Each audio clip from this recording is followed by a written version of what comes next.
And the funniest thing, I get into the lift one day and I say, so what sport do you do? Cuban. He says, no, I do high jump. I said, how good are you? He says, I'm the world champion. I'm the world record holder. His name is Javier Sotomayor. I never forget, a lot of people put on so much weight that they couldn't even compete because there was free ice creams, like magnums everywhere. Ever wonder what it's like to be an athlete on the world's biggest stage? And what really goes on inside the village? Let's find out. Legends with Bevo. The road to Tokyo. Thanks to Anytime Fitness Glenelg, Renelec Electrical Services, Tiger Tennis, and SMS Gas Installations. Oscar Chalupsky, 12-time world surf ski champion, 92 Olympian, team captain for South Africa. Great to have you on Legends with Bevo, the road to Tokyo. Thanks, Bevo. Nice to be here. I mean, it's I'm a little bit far away from you and probably 8 hours difference, but it still feels like we're in the same room.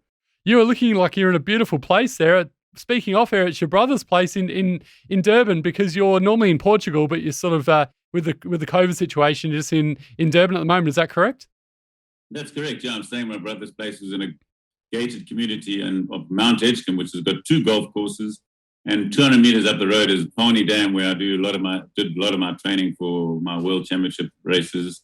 So it's a really lovely spot, and Durban is like Brisbane sort of weather. It's always warm and hot all through the year, so it's a great spot. So we're going to talk about your Olympic experience, Oscar. We were speaking off air.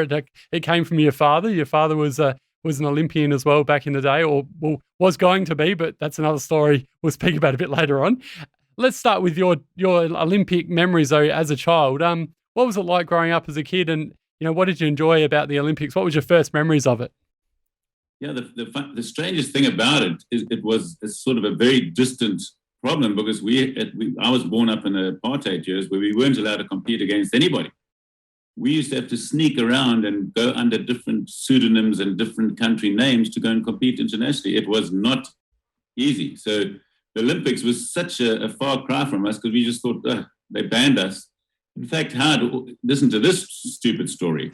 So 1980, I raced in the first Molokai, my first Molokai, racing against Grant Kenny from Australia, who got a bronze medal at the Olympics. I raced him in the Molokai Channel in 1980. I managed to beat him, thank you very much. And I beat him another 7 times. So I won 7 years in a row. Now listen to the funny thing. Then, so 1990 came along, they said, no, you can't race the Molokai anymore, because no competitors allowed to compete against the South African. Meantime, I've got a German passport, but they would say, so if you train in South Africa, you're not allowed to compete. So they banned me. So I was banned from the Molokai after 7 years in a row, winning that race, and Grant coming second or third. And they banned me. So then I took up golf. That's how I went to golf. Can you believe the whole thing? I said, I'm bugger this paddling. I went to golf. And then all of a sudden, so our first memory was never. They were Clint Robinson, a very famous Australian, and obviously Nathan Bagg. They were all competing. I couldn't compete. No matter what I tried, we couldn't compete. We were never allowed to compete against the rest of the world. So I never went to Junior World Championships. So Olympics was a very far cry, and I knew the problems with this happened. And I was in some way fortunate, as my dad is a German national. And he said that he had to give up his German nationality to compete for South Africa. And he was the top paddler in South Africa, so he would have gone to the Olympics. And thank goodness he gave up his citizenship after we were born. That way, we've got German citizenship, and we could have gone to compete against for Germany. The strangest thing is he can't get his German passport back ever, and all his children, his 4 children, all got German passports. That's extraordinary. Yeah, and then I went in 1986. I went to Germany. I thought, okay, let me try this Olympic Games lark. And in 1986, I went to Germany and started racing and competing in Germany with the future to try and make the German national team, which I could do. And I had quite a bit of success, but it was just. I was on my own training there in Munich on an Olympic training course, and it was tough. I didn't really enjoy it, and so I just canned it after a year and came back to South Africa. Then when Nelson Mandela was released, suddenly the Olympics came into our scope and our vision to say, okay, well, this is some goal to go for. And again, we were competing, like sneaking around all over the world, So we're doing the marathon and the surf skis and things, but nothing with Olympics. And then suddenly they said, hey, I think we can go to the Olympics. Nelson Mandela has been released after 27 years in prison at Robben Island, and we've got a chance to go to the Olympics. And our sport happened to be had the most transformation, because obviously the previously disadvantaged didn't have much chance. So suddenly, within basically a year and a half of Nelson being released, we were going to go to the Olympics in 1992 in Barcelona. What an incredible story. And I guess qualifying for the Olympics, what did it take, Oscar? Because it must have been an extraordinary feeling to know that you qualified for your first Olympics in Barcelona. Yeah, and the qualifying was also a nightmare. You couldn't believe, because we didn't have to go through any of, like nowadays, you have to qualify to get your boats. And there they said, okay, South Africa's first time in, you've qualified, you can have 6 paddlers. And at the Olympic trial, I'll never forget, in Roodeplaat Dam, which is high altitude in Pretoria, one of the young guys trying to make the Olympic team had a heart attack and died at the Olympic qualifying. So you can imagine what a shock that is. You just think, oh, this is just bliss. We qualifying for the Olympics. We're training for the Olympics. We're really going all out. And then you have your close friend who pushing himself to the limit. And that's what happens when you go to the Olympics. And he died on the dam. And I was giving him CPR because I'm a lifesaver, as you know.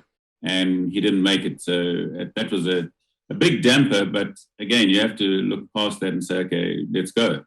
And it was a tough call, because we had a very big team that year, because it was the first time, and they allowed us, and it was nice. They sort of just nominated me as the captain, because I was sort of the most well-known Olympic sportsman in the field. I mean, we had lots of cricketers that were really famous, Clive Rice and these guys, but they weren't in the Olympic discipline. So, and in that team, we had Zola Budd, a lot of people know, the barefoot runner, and Alana Meyer, and we had Wayne Ferreira, the tennis player. So it was a really mixed bag of people, and everybody was so excited once we knew we were going to the Olympics. But again, it wasn't enough time. So it really, it was one of those things that we trained like you cannot believe, like you have to. I mean, you're winning by a few seconds, but the time, I mean, most people are training for, or their whole life is around going to the Olympics, where our life wasn't about going to, there was no chance.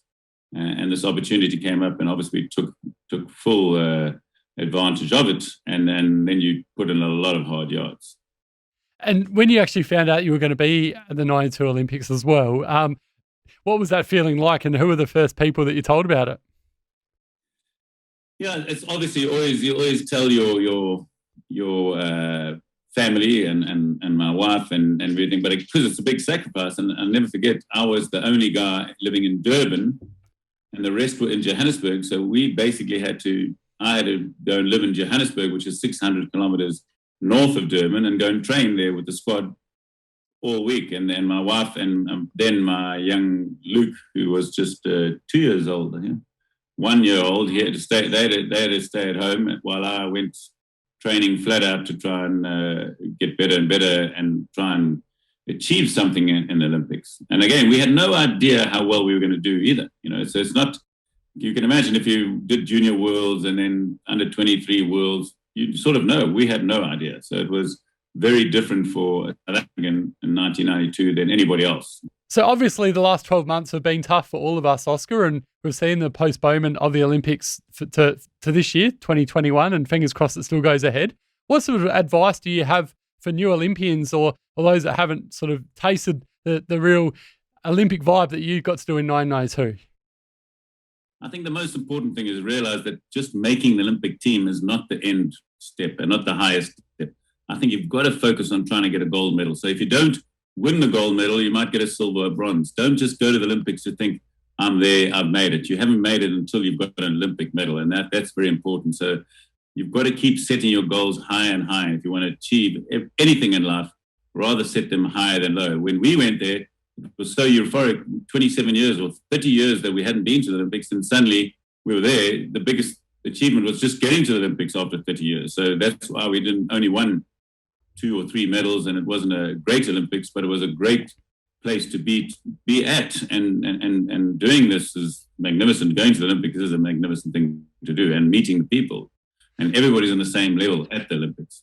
You touched on that before. You mentioned Wayne Ferreira, obviously the tennis player, and and Clive Rice and some of the other athletes as well, some of the biggest known sports people of all time. Give us a bit of a taste in terms of what it was like actually mixing it with those athletes and being at the Olympic Village for those of you or those people like myself that don't know much about it. Well, it was funny. The place where we stayed in Barcelona was like a derelict town, and they built it up, and they built these blocks of flats, and we stayed in the block of flats. And the funniest thing is that we stayed with the Cuban team, the South African and the Cuban team, and the Australian team was across the thing, and we were having water bomb fights. So you can imagine the fun of going. It's not all just worrying about training. And the funniest thing, I get into the lift one day and I say, so what sport do you do? Cuban. He said, no, I do high jump. I said, how good are you? He says, I'm the world champion. I'm the world record holder. His name is Javier Sotomayor. And then I was walking along the beach one day and there was Ben Johnson. Oh. And I chatted to Ben Johnson about it, and you can just walk around chatting. And then Carl Lewis was in his heyday then. So you're just chatting to the top people in the world. And Boris Becker was the top person. So you just chat to anybody and they're all at the same level. Nobody thinks they're better than anybody else. I suppose the only people that were really in a league of their own was the basketball team from America, the Dream Team. Remember the Dream Team in yes. 92? They won every single 20 points. So you meet these guys and you have lunch with them, and I never forget, a lot of people put on so much weight that they couldn't even compete because there was free ice creams, like Magnums everywhere. And the funniest thing is, also the funniest thing is, it was 1992 was the start, and they did the test program of the first email and internet. How's that? 1992, you'll see. So you could do emails and talk to other competitors, and everything was on computer. That was the first internet. Can you believe that? In 1992, you go look it up.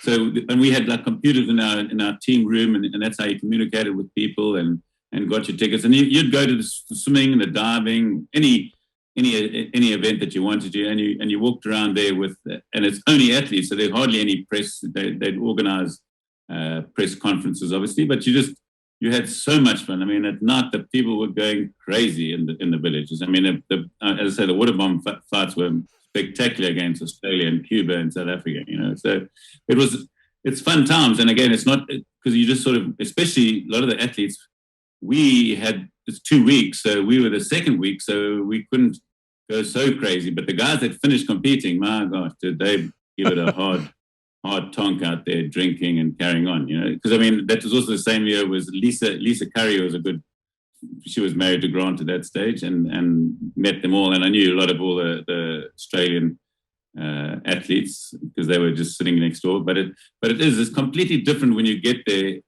You as I say, and maybe this year is going to be different with COVID. They might be a little bit more stricter, but it was fun mingling. And we walked onto the field and you mingled around and you saw the people, the most famous people you've ever heard of, because obviously us being sportsmen, we know every sportsman. We've seen them on TV thousands of times, and there you just walk up next to them. How's it, Boris? What's happening? That's amazing. It's fun, that, So, and again, you just bump into people like walking along the beach or in town. You could walk around town, and everybody was in awe of you, all the Spanish, And I've been going to Spain for many times, and I raced in the biggest canoe race in Spain, called the Sella Descent, which is in the northern part of Spain. So it was quite fun to come to Barcelona, and I could speak the language fairly well, so it definitely helped.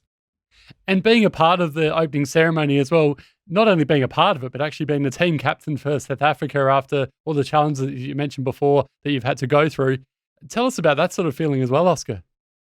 Yeah, I mean, again, it's one of those things that I enjoyed the Olympics so much, but I was really disappointed because I expected more.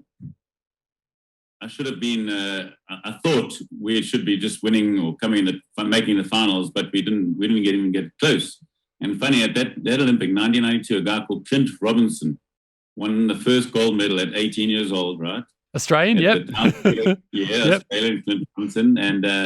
And I raced him like 4 or 5 months later in the Molokai, and I beat him comfortably. So it really bugged me that there I was at the Olympics coming nowhere. And then when I competed against him in the surf ski, and it just shows you the experience that we had on long distance paddling was better than most people in the world. And then when we went to the sprints, we had to go from 50-kilometer races to 500 meters and 1 kilometer races. So that that adjustment was just a bridge too far for me.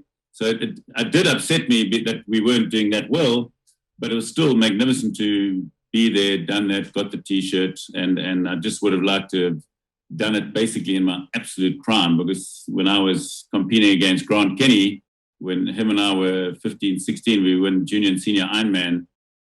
Those are the years I would have liked to compete, and it was a pity that was robbed. We couldn't do it, but it was still fantastic. And leading a team of very inexperienced people that never had competed overseas, because we sneaked around the world under different banners, but some athletes had no chance. I mean, you remember Zola Budd had to go and compete for England, and then she tripped Mary Decker in the Olympics before. So Mary Decker Slaney that lost. So that's how you do it. You had to go to other countries to compete. And even now in South Africa, you see a lot of, in the Australian team, a lot of South Africans, and the New Zealand, a lot of South Africans, and the English team, a lot of South Africans, because that's what's happened.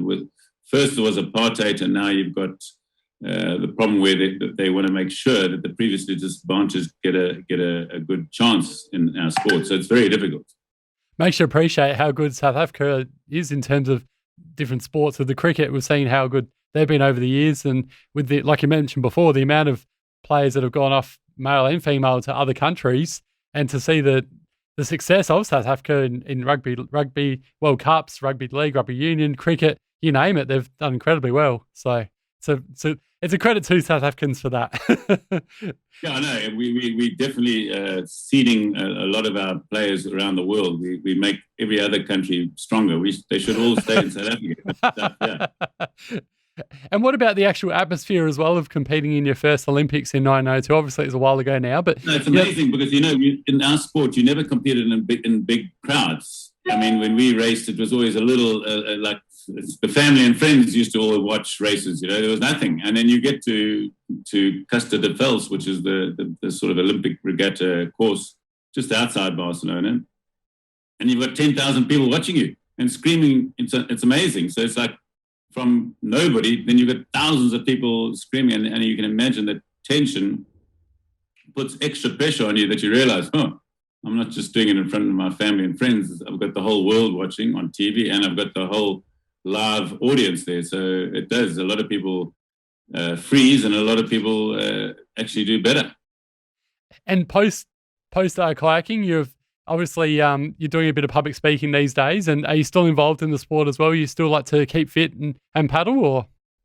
Yes, I'm going flat out still, and now when I get back to Portugal, I'll start training. We got the World Championships for surf ski on the 1st to the 7th of July, and I'll start training hard because I don't know how hard I can train. And as you know, I got diagnosed with cancer a year ago, bone marrow cancer.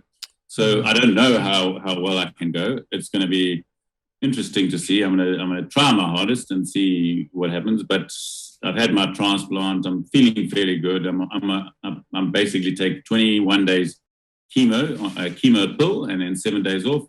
And I'm trying to make life as normal and be positive as normal, and just hang in there till they found a cure. That's why you're a legend, Oscar. That's an incredible story, and it's great to hear that you're actually, you battled through that and come out the other side, and you're still able to do what you love. What a credit that is to you, and what an amazing story. And speaking of amazing stories as well, this is just one story I loved reading about. You won your first world title at 20. You won your 12th at the age of 49, 29 years later. Mate, that's incredible. How proud must you have been doing that? Yeah, you see, so that something like that actually sticks in my memory more than going to the Olympics, which is a pity because, again, it's the old story. When you win, you sort of remember things, but when you lose, you never remember the losses. And that was an incredible win because I was racing against Dean Gardner, Clint Robinson. In fact, Clint Robinson came second. Dean Gardner from Australia was third. And we had some unbelievable athletes that year. And to win at 49 shows you, number one, that it's a lot of skill in sport and a lot of mental aptitude and fitness. So you got to put all those together. And at 49, not many people have ever won a world title at that age in any sport. So it takes, and it's, again, golf you could maybe do it, but this is still paddling for 3.5 hours flat out. with an old, tired, washed-up body. You know? That's amazing. And before I let you go, did you want to give a shout-out for your public speaking as well? How do people get in touch with you? Yeah, I've got coachchalupsky.com as a website that I use, and I'm set up to do Zoom chats and live, and I enjoy public speaking because my whole thing is to try and help people, and the only way you can do is to get an audience and see what I've gone through and succeeded, and hopefully help other people do the same thing. And in fact, I'm writing a book, and it's written by a very famous ghostwriting by a guy called Graham Spence, who wrote the book called Elephant Whisperer, and we're making a book of my life, but it's going to be a sort of self-help after every chapter. And you can imagine how long I've been competing. I made my first senior national team at age 14, and I won my last race at age 55, a World Cup race in Guadeloupe at age 55, and the next guy who came second was 25, and I beat him about 3 minutes over 50K. Yeah, so that's a long era from going from 14 years old till 55. I mean, and I still compete now, and I still try and beat those youngsters.